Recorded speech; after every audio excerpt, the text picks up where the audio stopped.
B. Collins. Peter B. Collins, news and comment for Tuesday, November 20th, 2018. We're holding the weather forecasters responsible. They have predicted that the winds are going to shift, and after 13 days of toxic smoke in the air in all of Northern California, we're supposed to see a wind shift that clears it out, followed by a rainstorm that hopefully will put out the campfire and some of the other fires plaguing the California landscape. We certainly hope so. We've all been coughing and sneezing, and of course, we have a great sense of loss of the people whose homes have been completely destroyed, and over 80 people have been killed. That dangerous list of people still who can't be accounted for is still in the range of 900. Well, Trump has done it again and again over the last few days. He keeps renewing his oath of loyalty to the House of Saud. And late Friday, the CIA announced it had reached the conclusion that Crown Prince Mohammed bin Salman was directly responsible for the assassination of Jamal Khashoggi at the Saudi consulate in Istanbul in October. Now, Trump has famously defied his intelligence agencies, and later in this podcast, we'll update you on our newest in-depth interview with Ray McGovern, the former CIA analyst. And he argues that Trump has good reason to be skeptical of the intel people based on the Russiagate scam. But in this case, while I freely admit that we have not heard the recording that we're told exists, and Trump says his ears are plugged, he doesn't want to hear it, the evidence, at least in public, is pretty strong, and the varying explanations and at time acceptance of responsibility by the Saudis make it pretty clear. And we know that nothing really happens in Saudi Arabia that the Crown Prince doesn't know about or authorize. So Trump issued a formal statement, 8 paragraphs long. This is not a tweet, and it's not one of his offhand remarks to reporters about, how smart he is and all that stuff. Here it is, quote, King Salman and Crown Prince Mohammed bin Salman vigorously deny any knowledge of the planning or execution, that's a poor choice of words, of the murder of Mr. Khashoggi. Our intelligence agencies continue to assess all information, but it could very well be that the Crown Prince had knowledge of this tragic event. Maybe he did, and maybe he didn't. Now, this is cartoonish. This is Elmer Fudd quality without the, speech impediment. Because for the President of the United States to issue a formal statement injecting doubt into something that the CIA doesn't have much doubt about is just ridiculous. Maybe he did, and maybe he didn't. He went on to say, we may never know all of the facts surrounding the murder of Jamal Khashoggi. In any case, our relationship is with the Kingdom of Saudi Arabia. So, there will be no serious repercussions for this bloody act that occurred in almost broad daylight. And as you know, I have misgivings about Khashoggi. He's not a clean hero. He was part of the House of Saud and an apologist for it for many years. Still, he did not deserve the fate that was visited upon him. And Trump's prevarication, equivocation on this, simply shows that there is nothing that will get in the way of his desire to attack Iran. The Saudis are central to that. Israel is demanding it. As we'll explain in a few minutes, Netanyahu is clinging to power by a single vote in the Knesset. And so Trump is desperate to maintain the status quo with Saudi Arabia, and the arms sales are probably part of it too. Now, he seems to be ready, according to Professor Juan Cole from the University of Michigan, to make a trade to Turkey, hoping to get the Erdogan government to stand down on its almost daily attacks on Saudi Arabia and, by implication, Crown Prince MBS. So Cole reports that the Trump White House is looking for ways to expel Fethullah Gulen. He is this murky Turkish leader who's holed up at a compound in Pennsylvania. Our friend Joe Laria, now the editor at Consortium News, is about the only American reporter who's bothered to interview Fethullah Gulen. And I don't know about this guy. He runs the Hizmet movement. He's got charter schools all across the United States. But is he really the key figure behind that attempted military coup in 2016 against the Erdogan government? And should all Gulenists or members of the Hizmet movement be treated equally? That they all participated in this coup?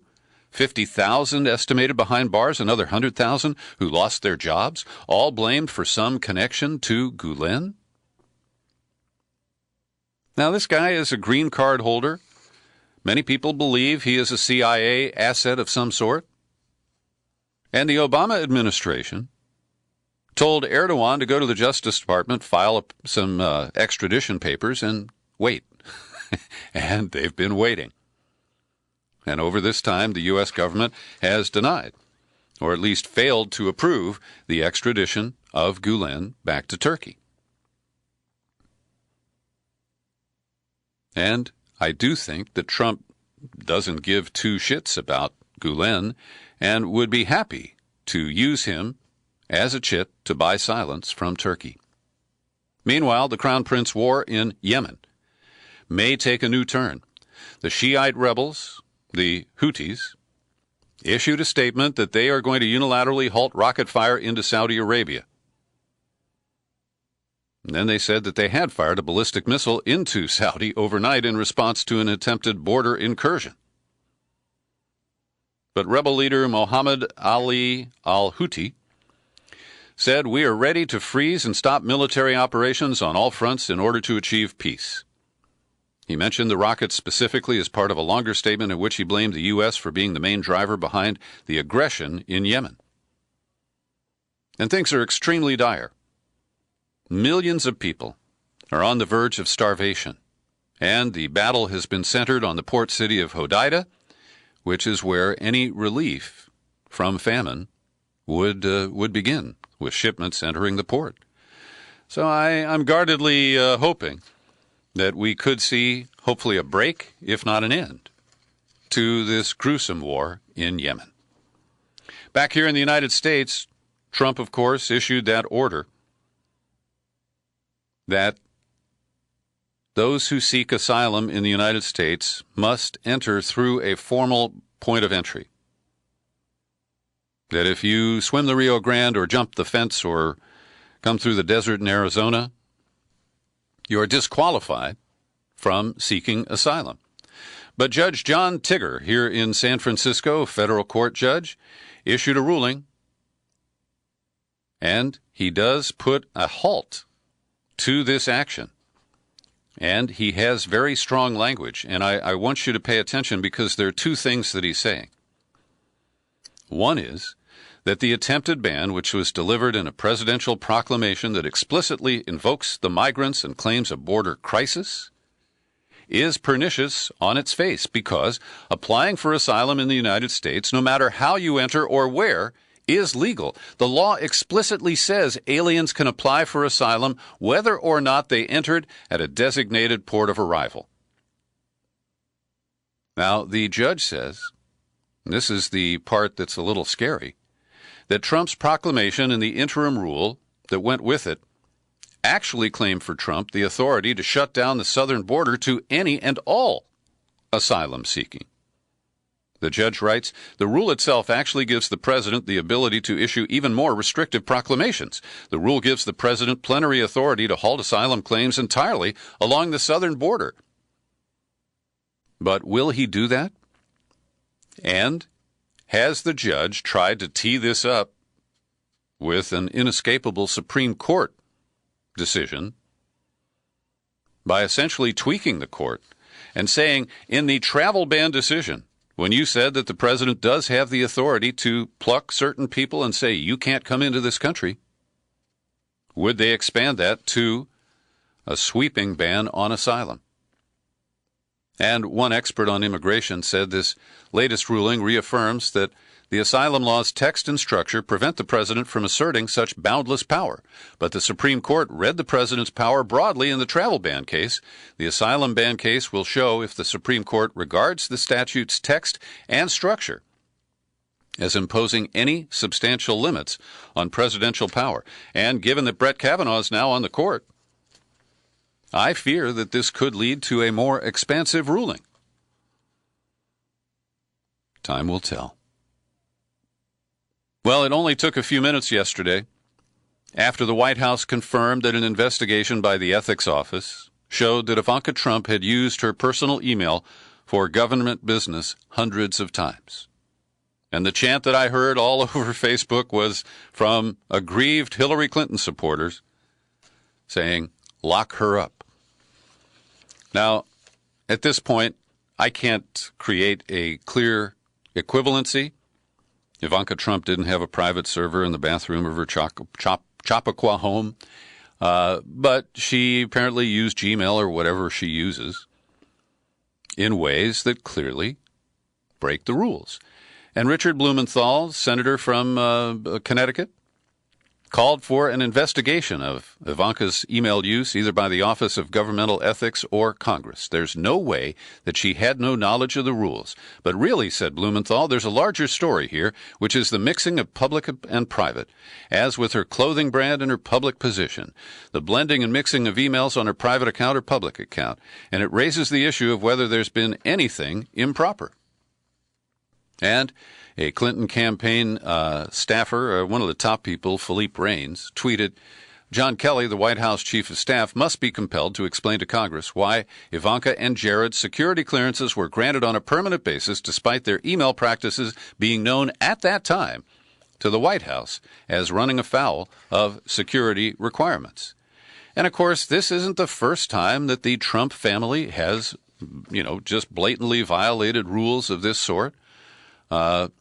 We know that Jared Kushner used private email in an apparent violation of federal records laws. Trump has reportedly shunned security concerns by continuing to use his personal cell phone. Trump attacked Hillary Clinton for the way she ran the State Department, calling it pay for play. But as we'll get to shortly here, he traded a Medal of Freedom for $120 million in campaign cash. And, of course, Trump said that Obama didn't read his intelligence briefings, nor does he get briefed in person. Too busy, I guess. Now, that's back when, I guess, around 2015. But, of course, Trump often, let's see what it says here. Obama didn't always get an in-person briefing. He often read his daily briefing instead. Trump doesn't even do that. He has taken the briefing about once a week or less, often hands it off to VP Pence, and he never reads it. "I get it when I need it," he said. "I'm like a smart person. I don't have to be told the same thing in the same words every day for 8 years. And he also, of course, railed against the use of executive orders and said, "I will terminate every single illegal Obama executive order and will restore the constitutional rule of law." But most of the things he does are with these huge signatures on proclamations, executive orders. And maybe Jared and Ivanka will benefit from the sentencing reform that is one of the pet projects of the Crown Prince Jared Kushner.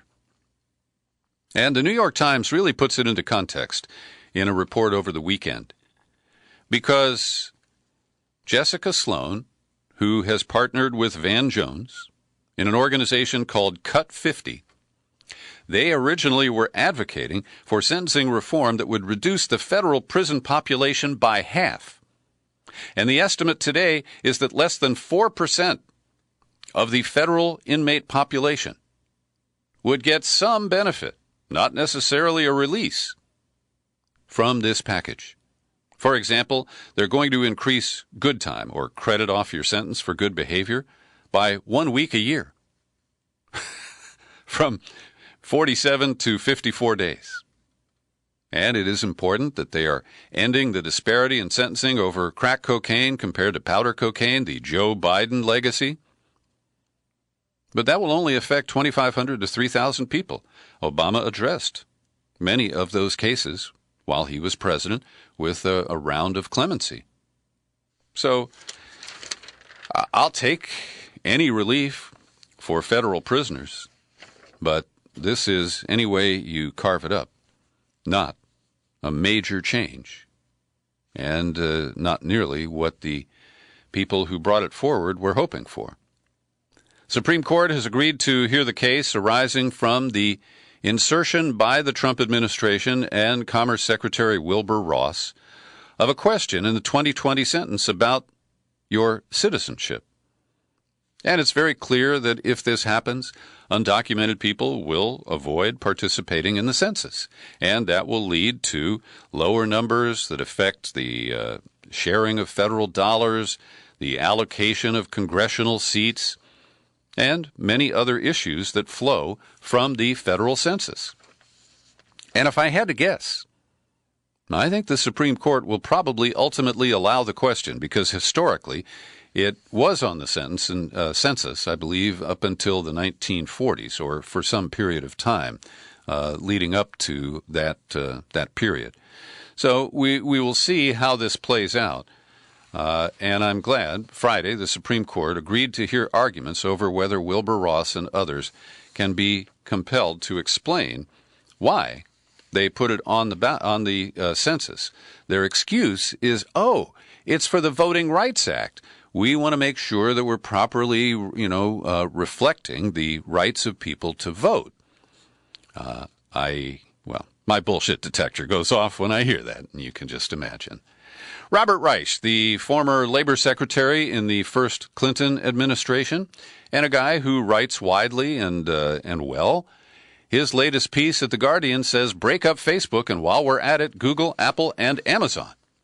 And he says we're into the new Gilded Age, just like at the turn of the 19th to 20th century, when we had the robber barons, the oil companies who used their wealth and power to drive out competitors and corrupt American politics. And he says that Facebook and Google dominate advertising. Apple dominates smartphones. I'm not so sure about that. I think the Android has a healthy share of the market. He also says laptop computers, I don't think they dominate. Anyway, he claims that these concentrations of power stifle innovation, and these massive concentrations of economic power generate political clout that is easily abused. And he talks about the recent disclosures about Facebook and the way it hired the Oppo research firm. It tracks senators' Facebook donations, what kind of computer and social media they used. And some of that's pretty innocuous, but it could be used in ways to keep people from being too critical of Facebook or the other companies. And this stunned me. In the 2018 midterms, the largest recipient of big tech's largesse was the Democratic fundraising platform ActBlue, collecting nearly $1 billion from people related to the tech industry. I'm surprised by that. Well, today I had a great conversation that ran about an hour with my friend Ray McGovern. He served our government in military intelligence, then at the CIA, and he has been a sharp critic of our government since the war in Iraq erupted in 2003. In today's wide-ranging conversation, we talk about his encounter last week with James Clapper, the former director of national intelligence, and Ray cited Clapper's book in brushing him back over the phony evidence that was used to justify the invasion of Iraq and the subsequent use of questionable information to promote the Russiagate narrative. And in this excerpt, you will hear Ray McGovern shift into analyst mode. And he speculates that based on the release of Marble Framework in the Vault 7 hack, that Guccifer 2.0 just might be John Brennan. Take a listen. Very early on, a year and a half ago, we suggested to the president that he ask the FBI, who's Guccifer 2.0?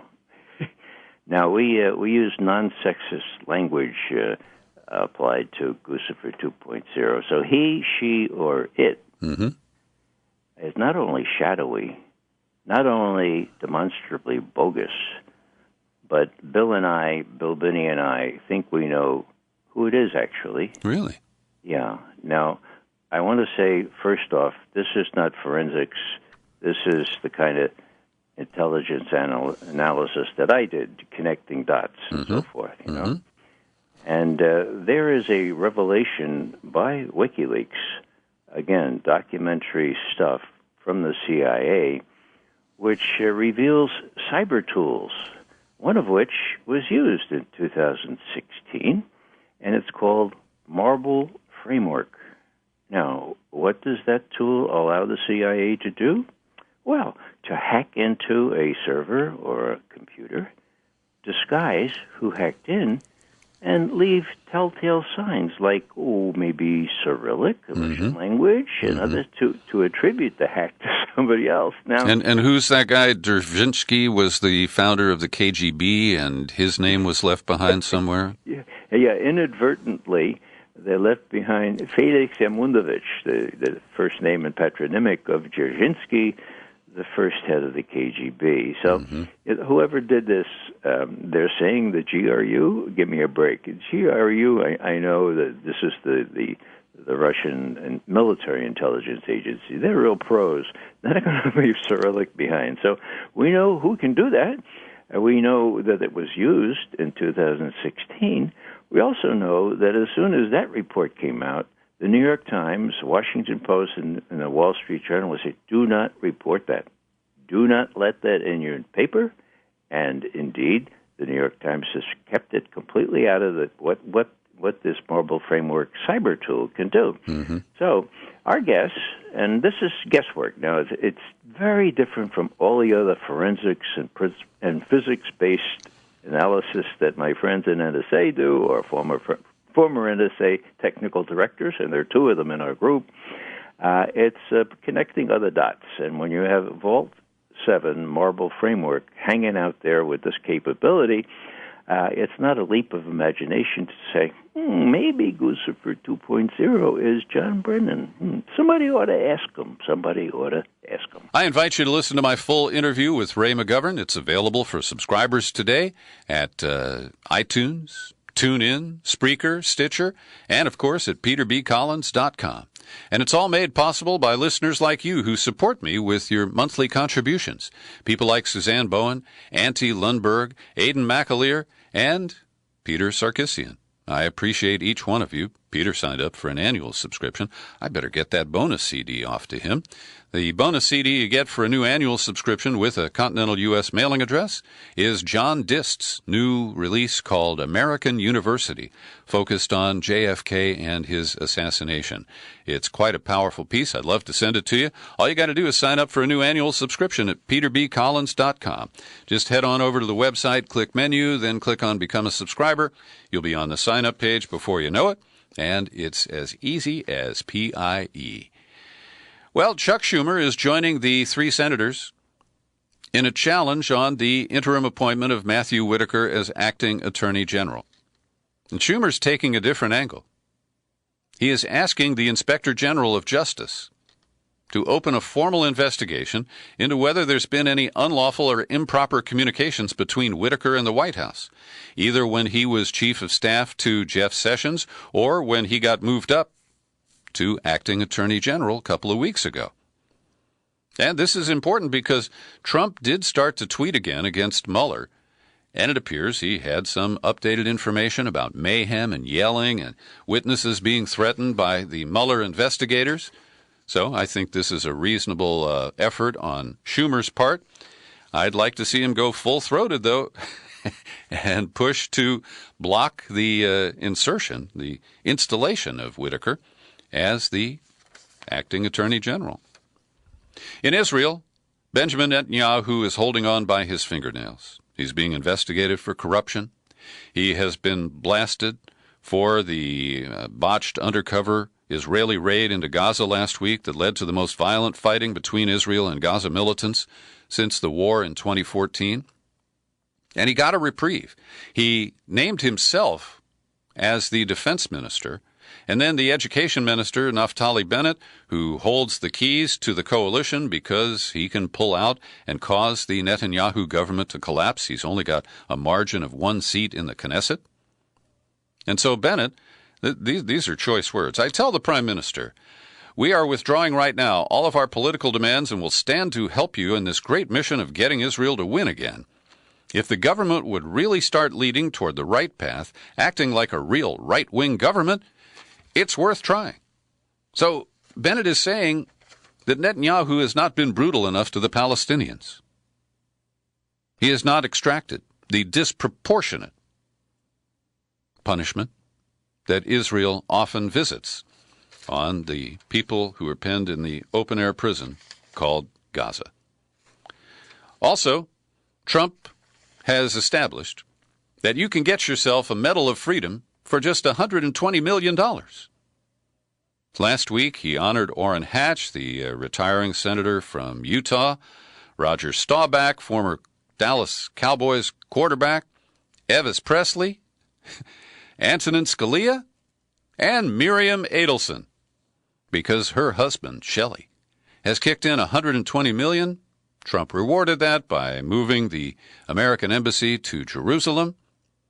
And remember when Bill Clinton caused such a fuss because he allowed big donors to spend a night in the Lincoln bedroom? I remember. There was a summit last week in Papua New Guinea, the Asia-Pacific Economic Cooperation Conference, and it ended in chaos. The U.S. demanded to emphasize free trade in the communique at the end of the meeting. And I don't have a lot of details here about this incident, but for the U.S. to impose tariffs that are going to ratchet up to 25% on most Chinese exports to the United States, that increase will take effect in January, for us to talk about free trade has got to be really galling to the Chinese. And so China sent a group of people that burst into the office of the host country's foreign minister where the communique was being prepared, and in the end, it was tabled. And finally today, I want to commend Kevin Gosztola, the scrappy journalist who runs Shadowproof. He dug up a document that was released by the ACLU recently. It's a 2007 report on CIA torture that came from the agency's Office of Medical Services. And Gosztola, a very, very skilled journalist, compared some of the language there with the language in the declassified summary of the Senate report on CIA torture that was mostly suppressed by Obama and John Brennan at the CIA. And the top-secret document has some spin to it because they were concerned that the medical doctors and psychologists who were working in the torture program were going to be criticized and that there was a distorted picture that required a more informed internal account. So in the secret history written to defend the reputation of doctors in the torture program, they refer to crippling leaks and suggest that human rights activists will continue to interfere. But what he shows is that there are different details. For example, the CIA was considering using a drug, a truth serum, to help them interrogate detainees. The agency never seriously pursued the use of drugs because of legal obstacles, a prohibition against medical experimentation. But then they waterboarded people like Abu Zubaydah. And when you compare the two reports, the Office of Medical, whatever it is, Services, they say that, for example, they waterboarded Abu Zubaydah. They then reported that there was very little that they thought they could get out of him. They thought that he had coughed up, pardon the choice of words there, whatever he had. He did vomit a couple of times during the waterboard with some beans and rice. It's been 10 hours since he ate, so this is surprising and disturbing. We will only feed him Ensure, the liquid nutrition, for a while now. Then they used the small box. They slapped him and walled him. They waterboarded him. And then they said that we're done. And that we have, let's see, The same day, the interrogation team informed CIA headquarters it was unlikely Zubaydah had actual new information about current threats to the United States. They insisted the following day it was highly unlikely he had information they wanted, but headquarters still believed he was withholding, and they ordered them to keep torturing him. Enhanced measures continued for the next 10 days. The water board was applied only 1 or 2 days, and no new information surfaced. So this, I think, is really good background and updated reporting. I've linked to Kevin Gostola's article, and I encourage you to check it out when your schedule permits. Thanks for listening to my daily news and comment podcast. I hope you'll share it far and wide. We post it on YouTube to make it easy to access. I'm Peter B. Happy trails to you until we meet again. Happy trails.